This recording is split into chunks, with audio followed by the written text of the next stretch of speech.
The sea was cruel that morning. The waves were restless, whispering promises of plenty, yet every time Umar pulled up his net, it came back empty.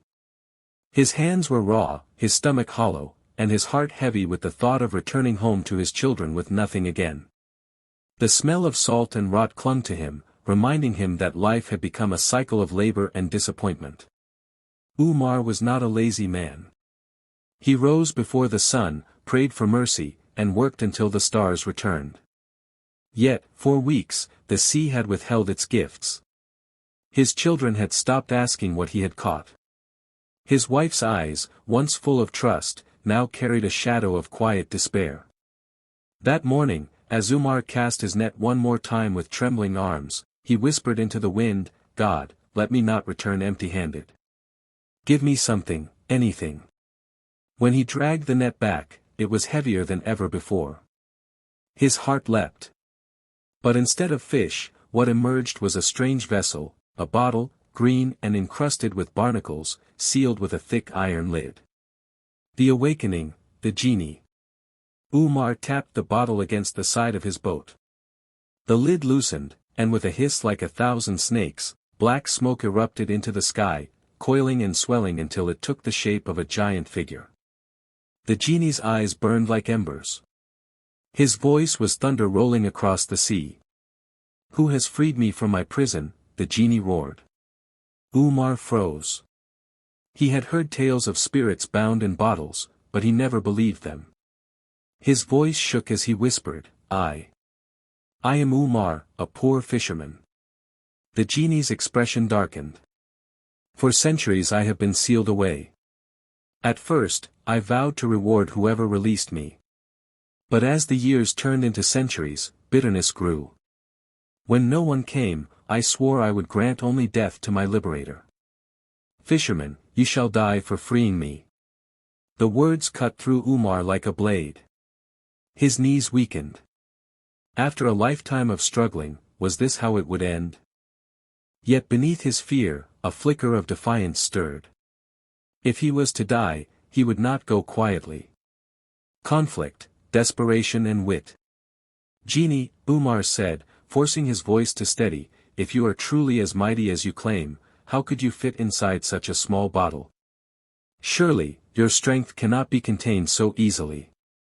The genie sneered. "You doubt me? Foolish man." Before Umar's eyes, the genie shrank into a swirl of smoke and slipped back into the bottle to prove his power.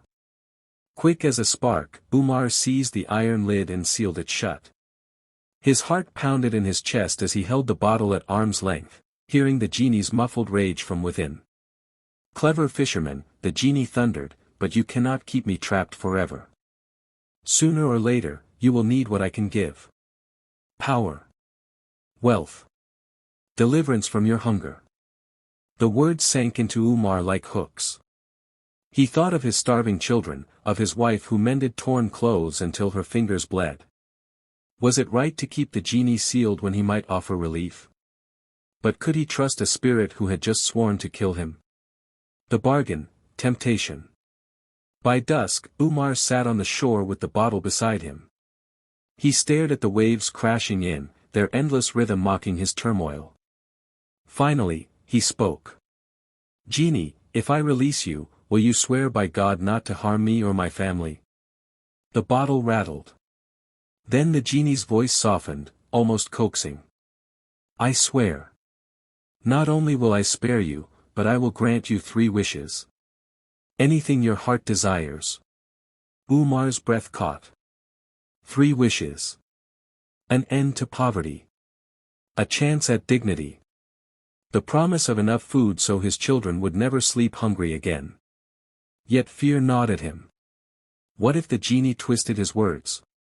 Still, he lifted the lid. Smoke billowed, and the genie rose again, towering over him. But this time, the fire in his eyes seemed tempered, almost cunning. "Your first wish?" the genie asked. Umar hesitated. Then the hunger in his belly spoke louder than caution. "I wish for a feast. Enough to feed my family and neighbors tonight." The genie clapped his massive hands, and in an instant, the shore filled with baskets of bread, roasted lamb, dates, and jugs of milk. The smell was intoxicating. Tears welled in Umar's eyes. He rushed home, his arms full, and for the first time in months, his children laughed with their mouths full. His wife pressed her forehead to his shoulder and whispered, "You've saved us."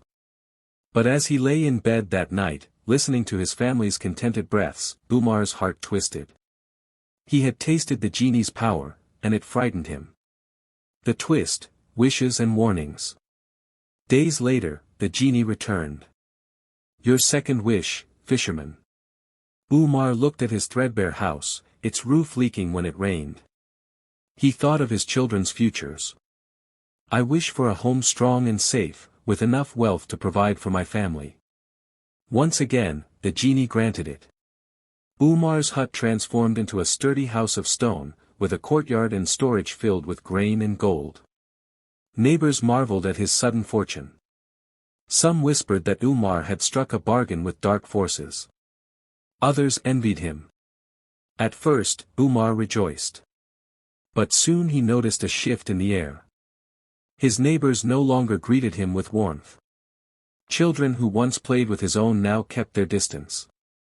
His wife's smile dimmed when she heard the gossip. One night, as Umar sat alone, the genie's shadow fell over him. "Your final wish, fisherman. Speak it." Umar's lips parted, but he faltered. Each gift had brought relief, but also unease. Was this the price of power? He remembered the genie's first words, how bitterness had twisted his spirit in the bottle. Could the same bitterness twist his own heart now that he had more than others? Climax, the final decision. "I don't want more wealth," Umar said finally. "I don't want palaces or crowns. I only want peace, for myself, for my family, for my people. Can you grant that?" The genie's laughter shook the earth. "Peace? Foolish man. I can give you armies, not peace. I can crush your enemies, but I cannot change their hearts. Do you not see? Every wish breeds another hunger. Even you will grow restless again." Umar's chest tightened. He saw the truth in the genie's words. Already, comfort had brought him suspicion and envy. Another wish might destroy what remained of his humanity. So Umar did the unthinkable. He picked up the bottle. "Genie," he said, his voice steady, "my third wish is that you return to your prison and never emerge again." The genie's eyes widened in fury. "You dare, after I gave you power?" But the magic bound him. With a scream like a storm, the genie dissolved into smoke and was pulled back into the bottle, the iron lid sealing with a clang. The sea grew quiet. Umar stood alone on the shore, clutching the bottle with trembling hands. Conclusion, reflection. In the days that followed, Umar's house remained, and the wealth the genie had granted did not vanish. Yet Umar carried the bottle to the deepest part of the sea and cast it into the waves, watching it sink into the dark. He returned home lighter, though the weight of what he had seen stayed with him. He provided for his family, but never flaunted his fortune. He gave to the poor, remembering what hunger felt like.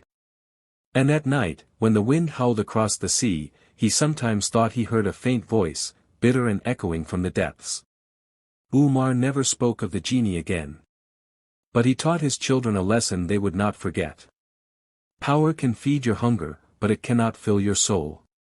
Some prisons we open only to find they were built to hold our own desires. And though the sea remained cruel, Umar learned that true strength lay not in what he could take, but in what he could refuse.